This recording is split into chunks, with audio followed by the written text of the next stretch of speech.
Welcome to the Genius Factory. Enjoy the video. You have the parts and tools ready. Now start accessing the cabin filter. First, remove loose items from the glove box and locate the access panel. Use a flashlight and unclip or unscrew stops. Do this slowly to avoid breaking plastic tabs.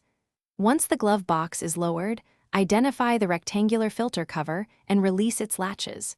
If the car manual specifies disconnecting the battery for safety, do that before proceeding. Keep screws in a container so nothing gets lost.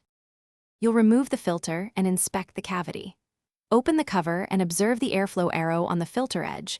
This matters for reinstallation. Pull the old filter straight out to prevent debris from dropping into ductwork. Use a vacuum and a soft brush to clean the housing and nearby vents.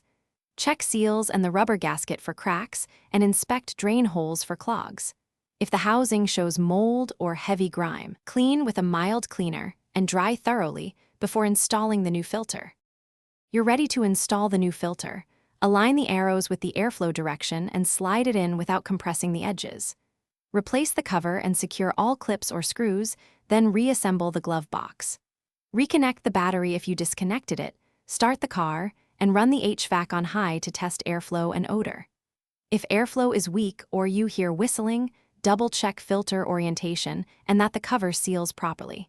If problems persist, inspect intake hoses for collapse or obstructions.